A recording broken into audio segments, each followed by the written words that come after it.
विष्णुपादाय कृष्णपृष्ठाय भूतले श्रीमते भक्तिवेदांत स्वामिनिति नामिने नमस्ते सरस्वते देवे गौरवाणी प्रचारिणे निर्विशेष शून्यवादी पाश्चात्य सतारिणे जय श्री कृष्ण चैतन्य प्रभु नित्यानंद श्री अद्वैत गदाधर श्रीवासादि गौर भक्त वृंद हरे कृष्णा कृष्णा कृष्णा हरे हरे हरे राम राम राम हरे हरे।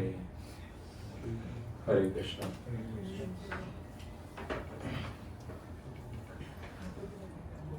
महाभारत की कथा कर रहे हैं हम। लास्ट वीक क्या कथा की थी?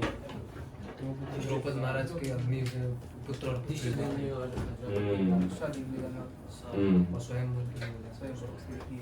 स्वयंवर। तो द्रौपदी का स्वयंवर। अभी ये बच्चे द्रौपद महाराज को उत्पन्न हुए थे, ये जवान ही उत्पन्न हुए थे। तो द्रौपदी बहुत ही खूबसूरत थी। द्रौपद महाराज चाहते थे कि द्रौपदी का विवाह अर्जुन से हो, परंतु अभी पता नहीं है किसी को अर्जुन कहाँ है, क्योंकि सबको ऐसा लग रहा है कि 5 पांडवों की तो मृत्यु हो गई है। तो उन्होंने कहा अर्जुन नहीं तो अर्जुन जैसा ही कोई वर मिल जाए द्रौपदी के लिए तो अच्छा होगा, इसको नहीं चलेगा। तो द्रौपद महाराज ने स्वयंवर की रचना करी। तो उसमें स्वयंवर में, द्रौपदी के स्वयंवर में बहुत सारे राजा आए, अलग अलग प्रांत से, बहुत शक्तिशाली राजागण। और पांडवों को ये बात कौन बता रहा था? व्यासदेव जी के ऐसा द्रौपदी के वहां स्वयंवर चल रहा है, तो हमें वहां जाना चाहिए करके। तो 5 पांडव जो वास्तविक ब्राह्मण के रूप में थे, थोड़ा यहाँ पर आ जाइए, यहाँ पर बहुत जगह है, यहाँ पर पीछे सर आप लोग भी थोड़ा पीछे सर जाइए, एक जन अंदर चले जाओ, यहाँ पर जगह है, यहाँ पर। हरे कृष्णा। स्वयंवर की रचना करी। अब 5 पांडव जो साधु के रूप में थे, ब्राह्मणों के रूप में थे, वे भी वहां पहुंच गए। वहां पर देखा कई अनेकों राजा आए हैं द्रौपदी से विवाह करने के लिए। तो उसमें हमारे कौरव भाई भी आए थे, 100 भाई है। जरासंध भी आया था, याद है? जरासंध की कथा की थी हमने कृष्ण लीला में। जरासंध भी द्रौपदी से विवाह करने आया था। इस प्रकार बहुत सारे राजागण आए थे। तो वहां पर कृष्णा, अर्जुन और 5 पांडव जो है वे बैठे हैं, अपना उन्होंने आसन लिया है। और द्रुपद, और जैसे ही 5 पांडव बैठे हैं तो देखते हैं वहां से कृष्ण और बलराम की एंट्री होती है।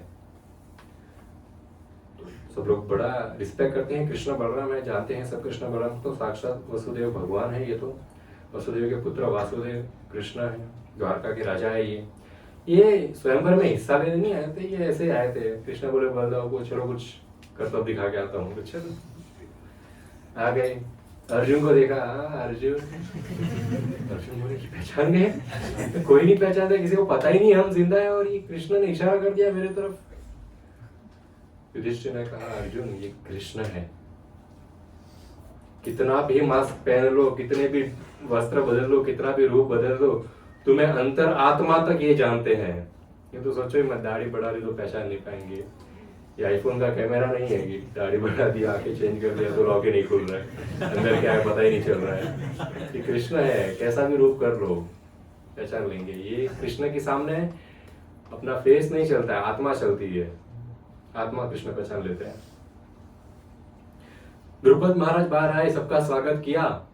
कहा अभी द्रौपदी से विवाह करना है तो रूल है। अभी द्रौपद महाराज को कैसा वर चाहिए था? अर्जुन जैसा। अर्जुन में क्या खासियत है? धनुर्धारी, बहुत अच्छा स्किल्स है धनुष विद्या में। तो उन्होंने ऐसा ही एक कंपटीशन रखा धनुष विद्या का, धनुष के ऊपर, कि जो जीतेगा वही द्रौपदी से विवाह करेगा। एक धनुष बाण के ऊपर, एक धनुष जो होता है उसके ऊपर वो जो रस्सी होती है बांधने की, वो लगानी है। अब इसमें भी एक टेक है, क्या है कि वो जो धनुष है जिसके ऊपर रस्सी बांधी, रामायण में तो वो अच्छा सा शेप में था, उसको उठा के बांधना है। ये सीधी लकड़ी है, पहले तो इसको फोल्ड करना है, फिर रस्सी चढ़ानी है। And when it is stringed, उसको जब रस्सी लग गई तब बाण लेके तुमको सीलिंग की तरफ बाण छोड़ना है। अभी सीलिंग पे क्या है, सीलिंग पे सेमी सर्कल है, सेमी सर्कल के अंदर से मछली घूम रही है, वो सर्कल के अंदर जाती है वापस बाहर आती है, अंदर जाती है वापस बाहर आती है, ऐसा एक बनाया था। अब ये बाण उस मछली की आंख में लगना चाहिए। इसमें भी एक टेक है, मछली की तरफ नहीं देखना है, उस मछली के नीचे एक जल है और जल में उस मछली का प्रतिबिंब है, उस प्रतिबिंब को देखकर अंदाजा लगाना है कब वो मछली बाहर आती है और तीर छोड़ना आपको लगना चाहिए। यदि ये कोई जीत गया तो वो द्रौपदी से विवाह करेगा। बड़ा डिफिकल्ट टास्क है। बहुत सारे राजा आए, सब लोग ने सा उस बड़ी सी जो लकड़ी थी लोहे की थी उसको उठाने की कोशिश करी, उठा तो लिया था तो सिंपल, पर कोई उसको मरोड़ नहीं पा रहा है। ऐसे ऐसे मरोड़ रहे, पैर पे रख के मरोड़ रहे हैं तो पैर की हड्डी टूट जाती है, हाथ से मरोड़े तो शोल्डर फ्रैक्चर हो जा रहा है। तो एक राजा ने करके लिया, बोले जमीन पे रख के ऊपर से फोल्ड करेंगे। सक्सेस हुआ वो, उसने ऐसा जमीन पे रखा, उसको ऊपर से फोल्ड किया और इधर आके छोड़ गई वो, मुंह तोड़ गया। तो इस प्रकार अपना हाथ पैर मुंह तोड़वाते रहे लोग और कोई उसको स्ट्रिंग नहीं कर पाया। पांडव फिर ये सब राजा जब हार गए, द्रुपद राजा ने बोला क्या कोई क्षत्रिय है ही नहीं यहाँ पर, वास्तविक क्षत्रिय? मछली को बाण मारना तो अब दूर की बात है, अभी तक कोई वो स्ट्रिंग भी नहीं लगा पाया और रस्सी को लगा भी नहीं पाया है। तब एक आवाज आती है, हाँ यहाँ कोई वास्तविक क्षत्रिय नहीं है, मैं इसको करूंगा। कौन है? कर्ण। कर्ण बोला मैं करूंगा। कर्ण भाई आए, फोल्ड भी कर दिया, स्ट्रिंग भी लगा दी। द्रौपदी ने बोला सुत पुत्र से मैं शादी नहीं करूंगी, निकल यहाँ से।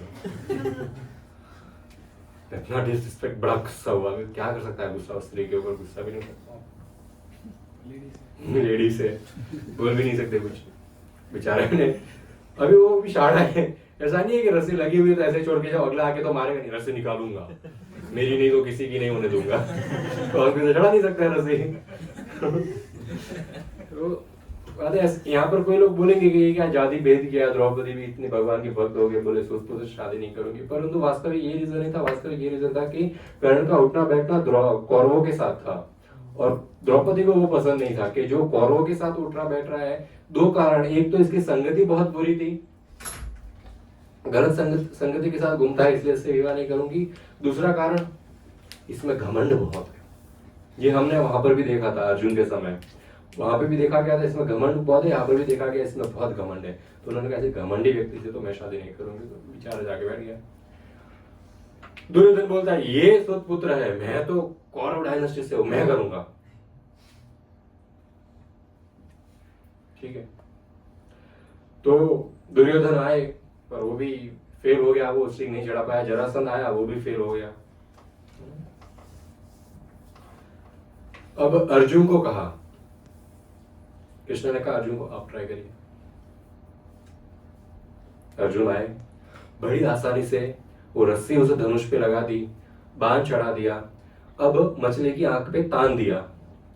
पर दिक्कत क्या है कि पानी में देखना और वो पानी ऐसा हिल रहा है, स्टील वाटर नहीं है, काम नहीं है, एक जगह स्थिर नहीं है, वो पानी हिल रहा है। तो मछली तो ऐसे ऐसे अंदर देख रहा है, ऐसा लग रहा है पानी में तैर रही है, वो तो निशाना नहीं लग रहा है। तब अर्जुन कृष्ण की ओर देखते हैं और कृष्ण बोलते हैं 3, 2, 1। अब पानी को देख, पानी शांत था। अब बाण छोड़ दे, इशारों में ही बाण छोड़ दिया और वो बाण केवल मछली की आंख को नहीं लगा, मछली की आंख से आरम पार जाके मछली के 2 टुकड़े हो गए, मछली नीचे गिर गई। और द्रुपद राजा एकदम खुश हो गए, जय हो क्या बात है, फाइनली वी गॉट द वर हो गया, मिल गया, दुल्हा मिल गया, जवाई राजा मिल गया। बहुत खुश हुए, द्रौपदी भी बहुत खुश हुई कि हाँ ये, अभी सबको लगा था ये ब्राह्मण है, ये तो पता भी नहीं किसी को साधु है करके। अब जैसे ही अर्जुन ने ये किया, द्रुपद राजा द्रौपदी यहाँ पर खुश हुए, पर सारे क्षत्रिय गुस्सा हो गए। बोले ये क्या ऐसा साधु आके यहाँ पर कर रहा है, अभी ब्राह्मण लेके जाएंगे, क्षत्रियों के स्वयंवर में ब्राह्मण आके रानियों को लेके जा रहे हैं, ऐसा थोड़ी चलेगा, ये नहीं हो सकता। दुर्योधन पार्टी गुस्सा हो गई।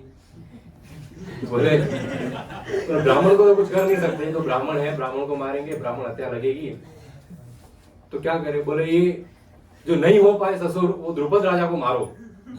सब मिल गए, बोले द्रुपद को मारो, इसको मार देंगे और द्रौपदी को किडनैप करके लेके जाएंगे, साधु को बैठने दो इधर। जैसे उसने ये ऐलान किया तो सबसे पहले तो युधिष्ठिर महाराज ने द्रुपद महाराज को अपने पीछे छुपा लिया सहदेव और नकुल के साथ। भीम और अर्जुन उनके आगे आए कि हम लड़ेंगे क्षत्रियों से। तो भीम ने एक एक कौरव को, एक एक राजा को उठा उठा के मारा, पटक पटक के मारा। शल्य नाम के व्यक्ति आए, उसको तो भीम ने ऐसा पकड़ा और वो राजमहल की खिड़की से बाहर ही फेंक दिया, वो दिख ही नहीं रहा है, तो हवा में उड़ रहा है। बोले कहाँ जा रहा हूं मैं? यहाँ लोगों के हाथ टूटे, पैर टूटे पड़े हुए हैं। अर्जुन से लड़ाई करने के लिए कर्ण आया, दुर्योधन को भी बहुत पीटा। दुर्योधन बोलता है कि कोई यहाँ से, हम तो ये ऐसे साधु, बोले ये साधु है? ऐसे साधु होते, ऐसी पिटाई कर रहे थे। कर्ण को बोला कर्ण तू लड़ाई कर इससे जाके, जिसने तीर मारा था ना, ये साधु बड़ा डेंजर, इससे तू लड़ाई कर। कर्ण बाण छोड़ रहे हैं अर्जुन पे, जो साधु के रूप में अर्जुन कर्ण पे बाण छोड़ रहे हैं। फिर अर्जुन ने बेहोशी का बाण छोड़ा। जैसे बेहोशी का बाण छोड़ा, कर्ण बेहोश हो गया। कर्ण को होश आया, तब तक अर्जुन ने उसके तीर तोड़ दिए। Everything is fair in love and war, सुना नहीं आपने? तो अभी कर्ण उठा, कर्ण बोले हराया, ये तो एकदम रूल के हिसाब से इसने अपना बाण छोड़ के हराया। कौन सा मेरे को ऐसा अनितिजा लगा के इसने बेहोश किया है, तीर मारा है और मैं बेहोश हो गया, या तो सही है।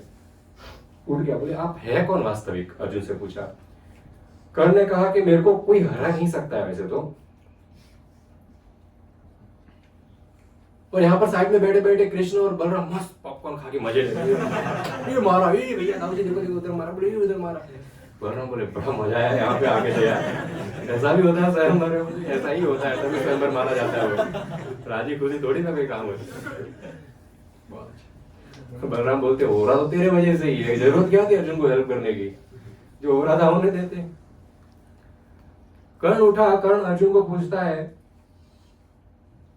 आप वास्तविक है कौन? क्योंकि इस संसार में केवल 3 लोग ही है जो मेरे को हरा सकते हैं, चौथा तो अभी तक जन्म नहीं लिया है।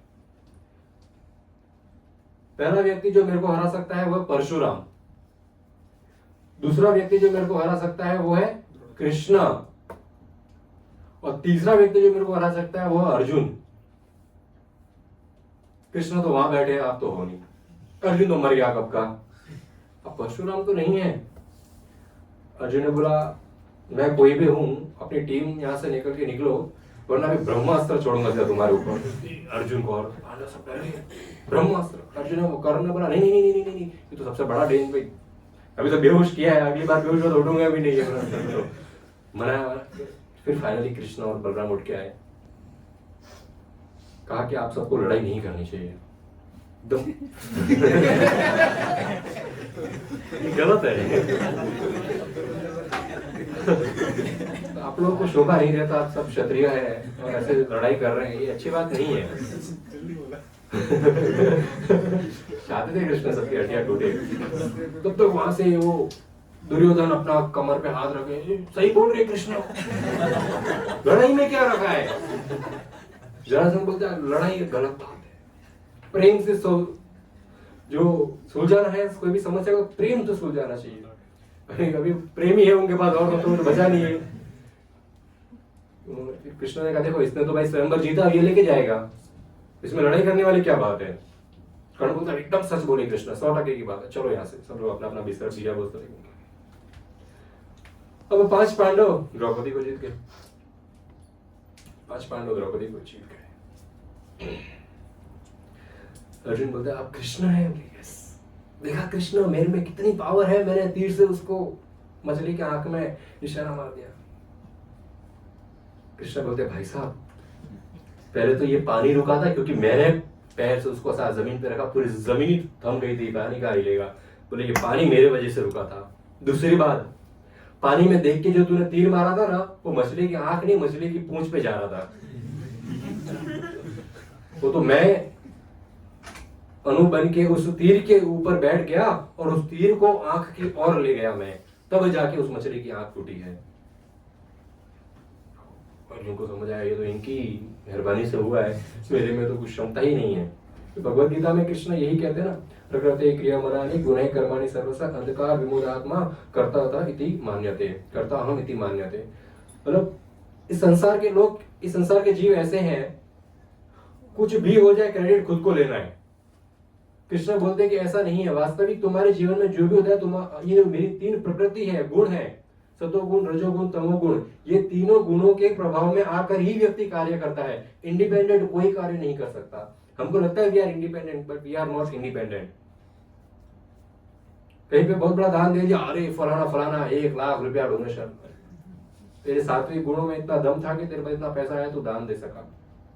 कि गलत कार्य करता है वो तामसिक गुण में जी रहा है, उस गुण के प्रभाव में आकर गलत कार्य करता है।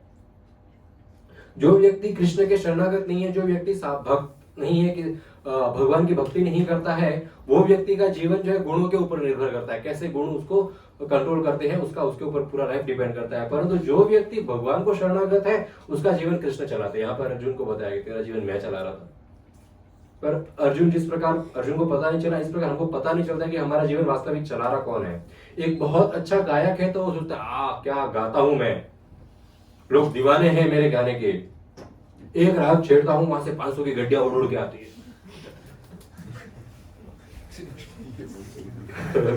भजन करते था उड़ाते। तो एक जो गायक है उसको ये समझना चाहिए कि उसका जो सुर है वो और कोई नहीं, कृष्ण की शक्ति है, कृष्ण से वो सुर आ रहा है। यदि कोई व्यक्ति फाइटिंग में बहुत गुण है, उसमें बहुत शक्ति है, तो वो शक्ति कृष्ण से उत्पन्न होती है, कृष्ण से आती है। कोई व्यक्ति बहुत ज्ञानी है तो वो ज्ञान कृष्ण से उत्पन्न हो रहा है। जितनी स्किल्स व्यक्ति के अंदर है वो केवल कृष्ण से आ रही है। यदि व्यक्ति ये बात नहीं मानता है, कल को उसको लकवा मार जाए, वो कुछ भी नहीं कर पाएगा। जब रियलाइज होगा किस प्रकार कृष्ण की शक्ति, कृष्ण की सहायता की वजह से मैं चल भी पा रहा था। हमारे खुद के ऊपर कुछ दम नहीं है, हमारे खुद के अंदर कोई कुछ क्वालिटी नहीं है। जो भी कोई स्पीकर है, वो स्पीकर के अंदर यदि कोई बोलने की क्वालिटी है तो वो कृष्ण से आती है। ये कहकर कृष्ण वहां से निकल गए। अर्जुन को समझ में आ गया भारी लोग हैं ये तो। 5 पांडव द्रौपदी को लेकर वहां से रवाना हुए। कहाँ रवाना हुए? जिस गांव में रह रहे थे, ब्राह्मण के घर पे गेस्ट, जिस गांव में भीम ने बका को मारा था। तो कुंती मैया अपने काम में व्यस्त थी। 5 पांडव आए द्रौपदी को लेकर। अर्जुन ने कहा मैया कुछ लाए हैं। अभी द्रौपदी को तो पता, कुंती को तो पता भी नहीं है कि इन लोग तो स्वयंवर में जाके इतना मारपीट करके आए। उनको लगा भिक्षा मांगने गए, खाना लेके आ रहे होंगे शाम के समय। सुबह गए तो बीवी लेके आ गए। बच्चे हैं तो मैया को लगा ये तो भिक्षा मांगने गए, अनाज वनाज लेके आएंगे, खाने की वस्तु लेके आएंगे। तो मैया कुछ लेके आए। बोले 5 बांट लो आपस में। और तो क्या लाएंगे खाने के अलावा, खाना ही लाते हमेशा। तो बोला हर टाइम की बोला बांट लो। तो मैया कुछ लेके आए, 5 बांट लो। मैया एक बार देख तो लो, मेरा पेट भरा हुआ, तुम लोग बांट लो आपस में। मैया पीछे घूम रही है तो खाना गया, द्रौपदी लेके आए। बोले ये कौन है? बोले स्वयंवर में गए थे, जीत गए। युधिष्ठिर ने कहा अर्जुन जीते हैं इसको। तो अर्जुन ने कहा, मैया ने कहा बांट लो, मैं अकेले तो शादी नहीं करूंगा, डिसाइड करो 5 में से शादी कौन करे। कोई भी रेडी नहीं है, मैं अकेले शादी नहीं करूंगा। मैया ने तो बोला बांट लो, अकेले में शादी करूंगा तो अपमान हो जाएगा। डिसाइड हुआ कि 5 को शादी करनी पड़ेगी एक द्रौपदी से, क्योंकि ये तो माता ने कहा है। अब जब ये न्यूज हो गई तो सब लोग जो है वहां से चले गए द्रुपद राजा के पास कि ऐसा डिसीजन हुआ है ससुर जी। ससुर बोले एक दामाद के साथ भेजा था, 5 दामाद आए बोले। युधिष्ठिर गए और युधिष्ठिर ने, द्रुपद ने सबसे पहले तो पूछा आप लोग वास्तविक में है कौन? आप लोग वास्तविक ब्राह्मण है? आपके डोले शोले देख के तो लगता नहीं आप ब्राह्मण है। आपने जो कांड किए थे अभी स्वयंवर में, कोई ब्राह्मण तो ऐसा काम कर नहीं सकता, कोई साधु तो ये काम नहीं कर सकता। क्योंकि कौरवों को मारना, पूरे पृथ्वी के राजा थे कौरव। युधिष्ठिर ने बताया मैं हूं पांडुपुत्र युधिष्ठिर, ये अर्जुन अभी एक साधे न करो, ये हमारी माता कुंती, और हम वनवास में जी रहे हैं, चुप रहे हैं, चुपे मतलब कौरवों से चुप के घूम रहे हैं ऐसा बेस बदल कर। तो द्रुपद बहुत खुश हो गया, बोले जिसने आपकी बेटी का हाथ जीता है वो है अर्जुन। बोले यही तो मेरी इच्छा थी कि अर्जुन द्रौपदी से विवाह करे। अरे वाह, बहुत अच्छा, अर्जुन मेरा जमाई। तो सोचिए थोड़ा सा चेंज है प्लान में। क्या चेंज है? बोले कि हम पांचों द्रौपदी से शादी करने वाले हैं। तो द्रौपदी बड़े शौक हो गए। उनका सबसे पहला सवाल था, क्या ये शास्त्रिक है, क्या ये अलाउड है एक स्त्री 5 पुरुष से विवाह करे? अगर शास्त्रिक है तो मैं अलाउ कर सकता हूँ, अदरवाइज तो नहीं कर सकता। तो वहां पर व्यासदेव जी आ गए और व्यासदेव जी ने अपनी शक्ति से द्रुपद राजा को द्रौपदी का पिछला जन्म बताया कि किस पिछले जन्म में महादेव जी से इनको आशीर्वाद मिला था कि इसके 5 पति होंगे एक साथ, और वो महादेव जी की इच्छा पूर्ण करने के लिए अभी इसको 5 से विवाह कर रहा। तो द्रुपद एग्री हो गए। द्रुपद महाराज बोले शिव जी का वरदान है, शिव जी के आगे कोई बोल सकता है क्या? बोले ठीक है। फर्स्ट डे युधिष्ठिर से शादी होगी, सेकंड डे अर्जुन से, फिर भीम से, फिर सहदेव से, नकुल से। तो 5 दिन 5 शादियां उनकी हो गई। अब शादियां हो गई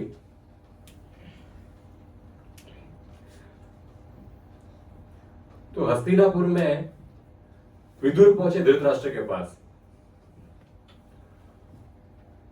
धृतराष्ट्र बड़े भैया है। विदुर ने कहा भैया भैया बधाई हो, को हमारे घर में बहू आ गई। धृतराष्ट्र बड़ा खुश, क्या ये दुर्योधन जीत गया, बहू लेके आ रहा है, बहू लेके आ रहा है। तो विदुर ने नाम तो नहीं लिया, विदुर ने खाली बहू आ रही है। तो ये बड़े खुश हुए, तैयारी, पूरा सेलिब्रेशन, पूरा राज्य, पूरा हस्तिनापुर को सजाया जाए, मिठाइयां बनी जाए, हर जगह बांटा जाए, बहू आ रही है, घर में बहू आ रही है। तब तक देखा दूर से, वो देख नहीं सकते थे, पर विदुर ने देखा दूर से दुर्योधन आ रहे हैं। थोड़ा एक सैनिक ने इधर से पकड़ा, एक सैनिक से उधर से पकड़ा, कुछ लोग खाट पे आ रहे हैं, कुछ लोग व्हील चेयर पे आ रहे हैं। तो जैसे ही नजदीक आया, बोले पिताजी पढ़ना। दुर्योधन बोले पिताजी मैं आ गया। बोले गले लग बेटा, बहुत खूब, तू जीत गया स्वयंवर। दुर्योधन बोला मैं तो नहीं जीता हूं। धृतराष्ट्र बोले नहीं, विदुर ने बोला कि जीत गए। बोले नहीं, वहां पर तो कुछ ब्राह्मण आए थे, वो जीत के चले गए, पीटा वो तो नहीं बोला, बाप के सामने बेइज्जती हो जाएगी। लेकिन कुछ ब्राह्मण आए थे, वो जीत गए तो वो ले गए। विदुर तुमने तो कहा था कि बहू हमारे कुल में आई है। विदुर ने बोला अरे धृतराष्ट्र, हमारे पांडु के पुत्र अर्जुन ने जीता है, 5 पांडवों ने जीता, उनसे विवाह हुआ है, क्या पांडवों के पुत्र को अपना पुत्र नहीं मानते? अंधे बेचारे जी बोले हाँ पांडु के पुत्र जिंदा है। बोले अरे हाँ वो बच गए। दुर्योधन बोला वो हड्डियां मिली थी, वो तुम्हारे फ्रेंड की थी, जो इनको मारने वाला था वो जल गया था वहां पर। ठीक है, आप खुश तो है ना? बहुत खुश हूं, मेरी खुशी का तो कोई ठिकाना ही नहीं है। हमारा भी अभी थोड़ा टाइम में कोई ठिकाना नहीं रहेगा। 5 आ गए वापस। बोले हाँ आ गए। विदुर तो ये कहकर वहां से चले गए। दुर्योधन बोलते पिताजी आप खुश हैं? बोले बेटा खुश तो नहीं हूं, पर विदुर के सामने क्या बोलूं? बड़े चकित हो गए, पिताजी ये जिंदा है, कुछ तो करना पड़ेगा। बोले क्या करे? बोले इनमें फूंक डाल देते हैं, आपस में अगर इन लोग झगड़ा हो गया ना तो इसे इधर विधर हो जाएंगे, फिर हम इनको मार सकते हैं, साथ में तो 5 को मारना असंभव है। बोले बहुत अच्छा आइडिया है, कैसे मारना है? बोले पहले तो भीम का ठिकाना लगाओ। जब तक भीम, ये एक भीम और वो चारों अलग, चारों एक तरफ, भीम एक तरफ है। तो पहले तो भीम को मारना होगा। भैया प्लानिंग चल रही है, प्लानिंग प्लॉटिंग कर रहे हैं, how to kill Pandavas, plan 2069, क्योंकि इतने प्लान किए, पांडव मरते ही नहीं है कोई, तो हजारों प्लान बनाए इन्होंने। वहां पर तब तक द्रोणाचार्य और भीष्म पितामह आ गए। तो कर्ण आया। पहले तो कर्ण ने कहा कि तुम लोग क्षत्रिय हो, तुम लोग 100 भाई क्षत्रिय हो, ऐसे प्लानिंग करते किसी को पीठ पीछे मारने की, ऐसे तुमको शोभा देता है ये ऐसा गलत कार्य करने का? अभी पूरी सैनिक निकालो और अभी हमला करेंगे 5 के ऊपर, तुरंत मार देंगे उनको। ये बहुत बड़ा नैतिकतावादी आदमी है। बोले हमला करेंगे 5 को मार देंगे। तो ये इस प्रकार सब प्लानिंग कर रहे हैं। तो वहां पर द्रोणाचार्य और भीष्म पितामह आ जाते हैं। बोले आप लोग को शर्म नहीं आती है? बिना बाप के 5 पुत्र जैसे पले बड़े हैं, कुंती ने बिचारी ने अकेले पाला है, और तुम लोग ऐसे उनको मारने की प्लानिंग कर रहे हो? इतना तुमको ये राज्य से और अपने बेटों से मोह है धृतराष्ट्र। भीम ने कहा देखो अभी तुमको इतना मोह है, अब तुम राजा बने हो, पर वास्तविक तो तुम राजा हो ही नहीं। वहां तो राज्य अभिषेक युधिष्ठिर का होने वाला था, हर जगह न्यूज फैल गई थी, परंतु अकाल मृत्यु के कारण आपको ये तो बैकअप राजा है, बैकअप प्लान है। आप तो वो मर गए करके आपको राजा बनाया था, वास्तविक तो युधिष्ठिर राजा है। पर अभी क्योंकि आप राजगद्दी पे बैठ गए हो, इतने साल बीत गए हैं, राज्य का आधा हिस्सा पांडव को दे दो।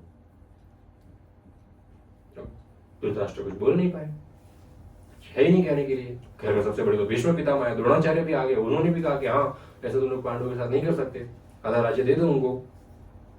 जब सब लोग अग्री हो गए, बोले राज्य के 2 हिस्से हो गए। और ऐसा मतलब आसानी से मानते नहीं है वो, मतलब अंदर तो बहुत दुखी थे कि राज्य देना पड़ेगा। पर भीम ने अपने शब्दों से उनको समझाया, देखो अभी ये पांचाल नरेश के जमाई हो गए हैं, तो यदि इन्होंने पांचाल नरेश से मित्रता कर ली और उनके राज्य में रहने लग गए, तो पांचाल नरेश जो है वो हम पर हमला करेंगे, द्रुपद राजा, और हम नहीं जीत पाएंगे क्योंकि पांडव उनके साथ है। यदि थोड़े टाइम पहले जब युधिष्ठिर को राजा बनाना था, युधिष्ठिर ने पूरा विश्व जीत लिया था, तो जो व्यक्ति विश्व जीत सकता है वो हमको तुरंत हरा देगा। बोले इससे पहले वो द्रुपद से मित्रता करे, हम उनको आधा राज्य दे देते हैं तो खुशी खुशी रहेंगे। भाई बांट दो धृतराष्ट्र चाहता तो नहीं था, परंतु बांट दिया। बोले दे दो अभी, और क्या करें। इतना उतना वो मोह है उनको बच्चे के प्रति कि बच्चे के लिए उनको चाहिए सब कुछ, सब मेरे बेटे को होना चाहिए।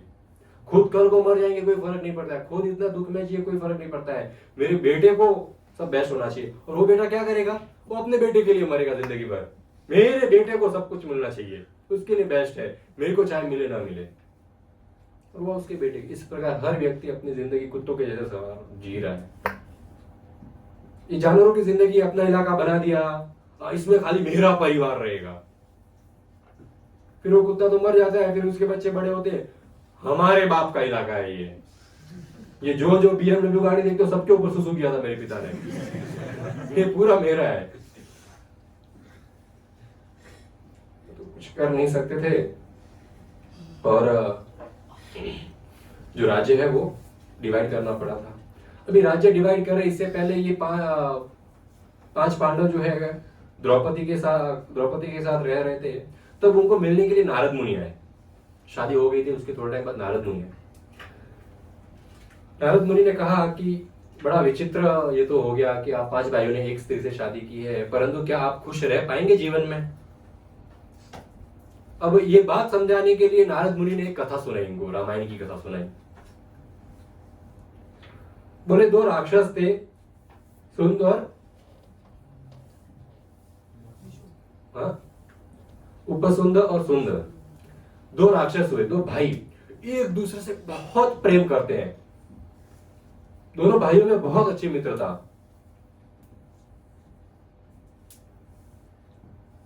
तो दोनों ने कहा तपस्या करेंगे साथ में, ठीक है, ब्रह्मा जी को खुश करेंगे, ठीक है।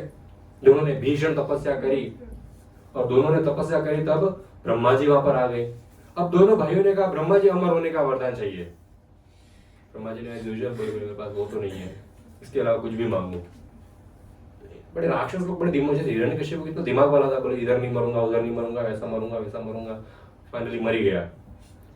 इन लोग ने भी बोले कि हम दोनों को, मुझको मेरा भाई मारना चाहिए, मेरे भाई को मैं मारना चाहिए, तो ही हमारी मृत्यु होगी, अदरवाइज मृत्यु नहीं होगी। दोनों को इतना विश्वास एक दूसरे पे कि हम एक दूसरे को मार ही नहीं सकते, मारेंगे ही नहीं कभी भी। ब्रह्मा जी हाँ ये ठीक है, तथा अस्तु। एक दूसरे में इतनी मित्रता है कि एक दूसरे को नहीं मारेंगे, हम तो अमर हो गए, हम लोगों को मार नहीं सकता, कोई देवता हमको नहीं मार सकता। तो उन्होंने ब्राह्मणों को, देवताओं को, स्वर्ग लोक पे हर जगह दोनों भाई राक्षसों ने हमला करना शुरू कर दिया। सभी देवता हार गए। बोले 2 भाइयों में अभी कैसे, एक ही ऑप्शन है, एक दोनों ही एक दूसरे को मार सकते हो, तो ऐसा कुछ प्लानिंग करो कि ये दोनों एक दूसरे को मारे। क्या प्लानिंग करें, बोले अप्सराओं को भेजो। अप्सरा जा रही होंगी, आगे डांस कर रही, दोनों भाई बोले तेरी बहन है तो साथ में आ, दोनों से विवाह करेंगे, एक से नहीं। तो और बहुत सारी अप्सराएं भेजी, उनको मार के खा गए ये तुम लोग हम लोग के बीच में फूक डाल रही हो, 2 अप्सराएं, तुम लोग कुछ काम के नहीं। देवता बोले कि ये तो अप्सराओं को मार के खा रहा है, अब इन दोनों भाइयों के बीच में कैसे दरार उत्पन्न हो। सब लोग गए ब्रह्मा जी के पास, ब्रह्मा जी कुछ तो करिए कि इन दोनों के भाइयों के बीच में लड़ाई हो, बस क्या हो। ब्रह्मा जी ने विश्वकर्मा को बुलाया, विश्वकर्मा को बुलाया। विश्वकर्मा ने अपनी ताकत से एक बहुत ही सुंदर अप्सरा का निर्माण किया, इतनी सुंदर जिसकी कोई सीमा नहीं है। पूरे आज तक पूरे ब्रह्मांड ने इतनी सुंदर व्यक्ति कभी जीवन में नहीं देखी थी, और उसके अंदर प्राण फूंक दिए। अब वो एक जीवित अप्सरा हो गई, बहुत खूबसूरत। इसको बोला जाओ, बोले दो तो बनाते हैं, एक को पकड़ के खा लिया तो दो होते तो शादी भी करते हैं। गई ये वहां पर दोनों भाई एक दूसरे के बाहों में बाहें डाले, कंधे पे हाथ रखे, दोनों भाई बहुत खुश है, एकदम मजे की जिंदगी जी रहे हैं। कोई एक दूसरे के हृदय के प्रति घृणा नहीं है, किसी के हृदय में एक दूसरे के प्रति। अब ये अप्सरा वहां पर आ गई। फर्स्ट टाइम दोनों भाइयों ने इतनी खूबसूरत चीज जीवन में देखी थी। इससे पहले जो अप्सरा आई थी तो कुछ भी नहीं थी। पहले तो दोनों भाइयों ने एक दूसरे के कंधे से हाथ निकाला, बोले छोटी तेरी भाभी है।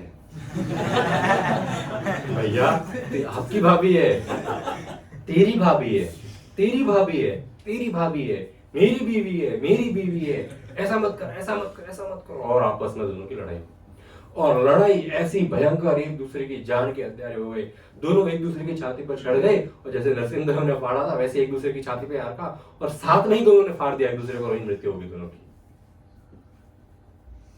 नारद मुनि बोले युधिष्ठिर समझ रहे हो स्टोरी को, किस प्रकार एक स्त्री ने भाइयों के बीच में दरार लाई थी और मृत्यु को प्राप्त हुए थे दोनों भाई। युधिष्ठिर ने कहा समझता हूं मैं, आपकी बात समझ गया, पर आप चिंता मत करिए, हमारे साथ ऐसा कुछ नहीं होने वाला है।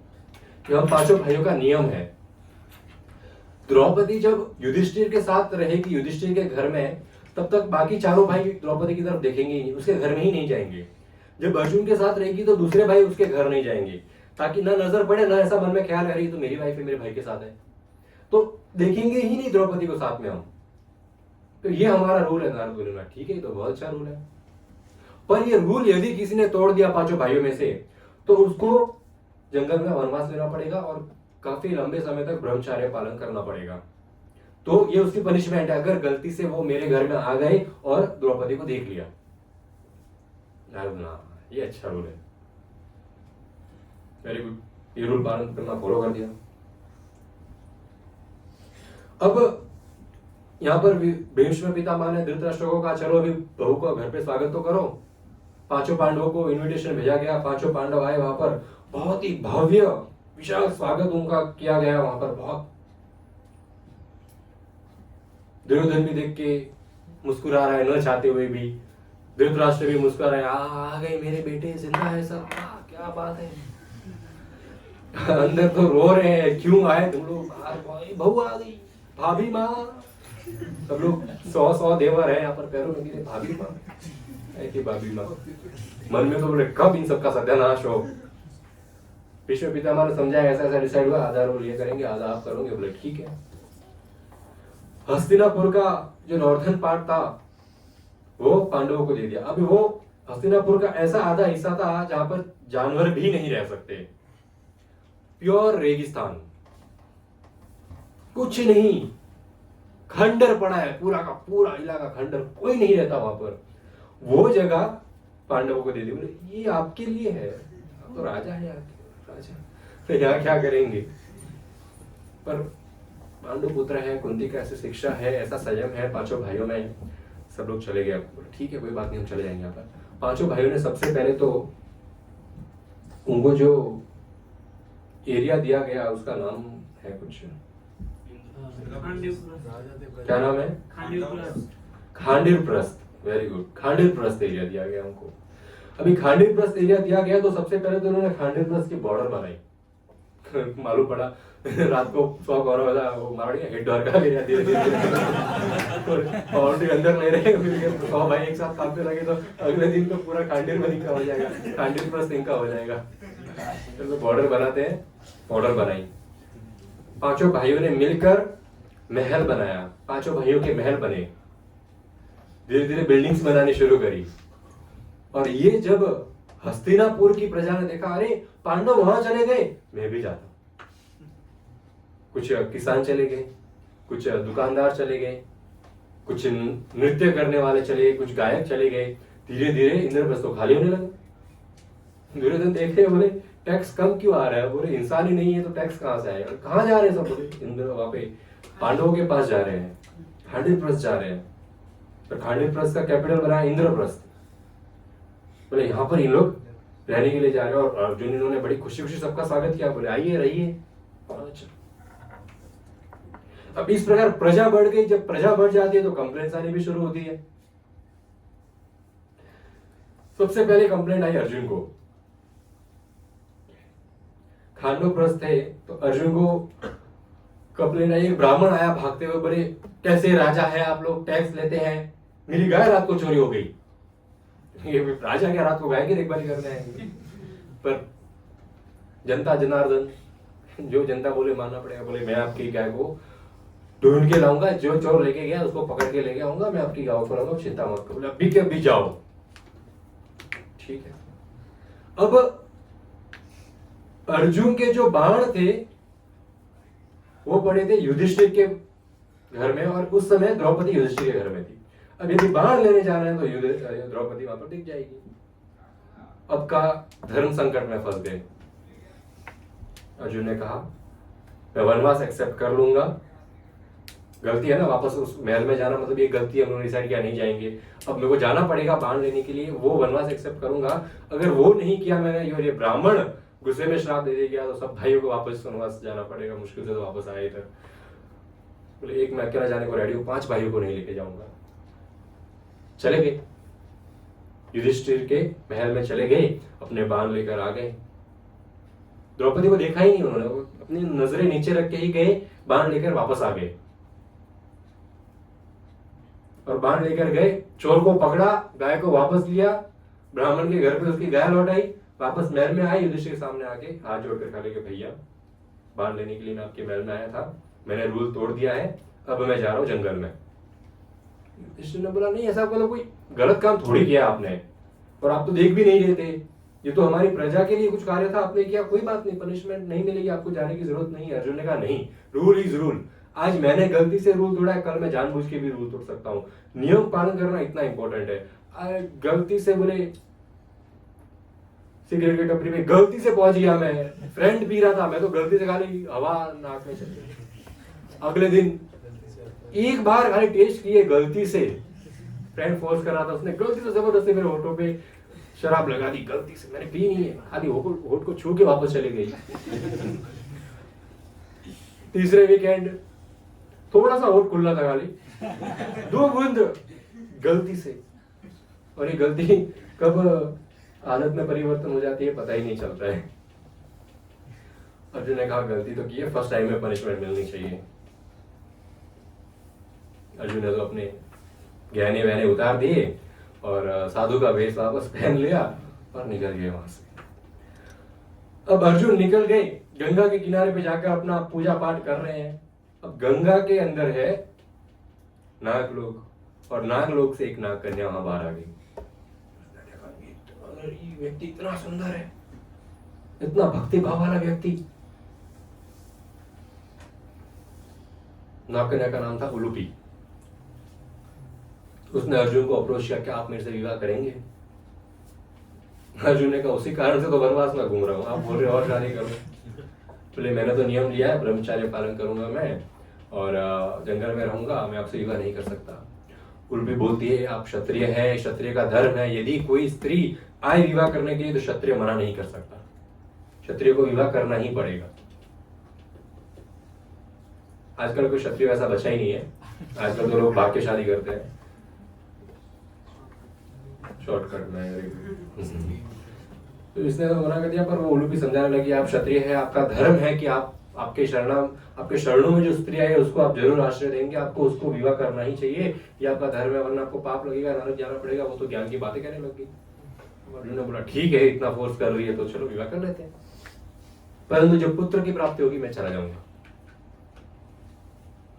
ठीक है। तो उलूपी से अर्जुन का विवाह हो गया, और कुछ समय बाद उनको पुत्र प्राप्त हुआ, ईरावान नाम का। और फिर अर्जुन वहां से अपनी आगे की संन्यास यात्रा शुरू कर दी। अब अर्जुन आगे की संन्यास यात्रा कर रहे थे। एक राज्य में पहुंचे, वहां राजा थे चित्रवाहन और उनकी पुत्री थी चित्रांगदा। अब वो चित्रांगदा इतनी सुंदर थी कि अर्जुन ने अप्रोच कर लिया, बोले हमें शादी करनी है। तो थोड़ा मेहनत होते हैं, मर्यादा होती है। अर्जुन ने अप्रोच किया और अर्जुन ने चित्रांगदा के पिताजी के पास गए और कहा कि मैं पांडु पुत्र अर्जुन हूं, इंद्रप्रस्थ से आया हूं और आपकी बेटी मुझे बहुत पसंद है, मुझे उससे विवाह करना है। अब चित्रवाहन राजा ने कहा ऑफ कोर्स भाई, कुरु डायनेस्टी है, पांडवों का, पांडु के पुत्र है, पूरे विश्व के राजा, एक ही घर से रिश्ता आया है, तो इसका रिश्ते को कैसे मना कर सकते हैं आप। तो उन्होंने कहा कि शादी तो करवा दूंगा अर्जुन में, एक रूल है छोटा सा। बोले क्या नियम है, क्या रूल है? घर जमाई बनना पड़ेगा, पुत्र नहीं है मेरा, एक ही पुत्री है चित्रांगदा, एक ही पुत्री। घर जमाई थोड़ी बना जाता है, राजा है, घर जमाई तो नहीं बन सकते। बोले ठीक है, आपका जो पुत्र होगा वो मेरे यहाँ नेक्स्ट राजा बनेगा, ये नियम है अभी कि मेरी पुत्री यहीं पे रहेगी और आपको जो पुत्र, अर्जुन को जो पुत्र प्राप्त होगा वो नेक्स्ट राजा बनेगा, ये मेरा नियम है। बोले ठीक है, हाँ ये चलेगा। बहुत सारे बच्चे छोड़ के आया हूँ मैं तो। अर्जुन ने भीष्म भी वही कर रहे थे, घटोत्कच को भी छोड़ दिया था। भविष्य में सब इकट्ठा होंगे, भविष्य की बात है। तो बोले चलेगा। तो उन दोनों का विवाह हो गया और वे साथ में वहां पर रहने लगे। तो अर्जुन और चित्रांगदा को पुत्र प्राप्त हुआ, उसका नाम हुआ बभ्रुवाहन। बभ्रुवाहन नाम का पुत्र प्राप्त हुआ। जैसे ही वो पुत्र हुआ, बोले अब मेरा जाने का समय हो गया, अब मैं अपनी अगली यात्रा के लिए निकलता हूँ। अर्जुन के कितने विवाह हुए टोटल? क्या क्या नाम था? द्रौपदी, उलूपी और चित्रांगदा। ठीक है, इस प्रकार के वनवास में अर्जुन घूमते रहे और आगे किससे मिले, क्या किया, नेक्स्ट वीक कथा करेंगे। Thank you so much. Hare Krishna. Shri Prabhupada की जय।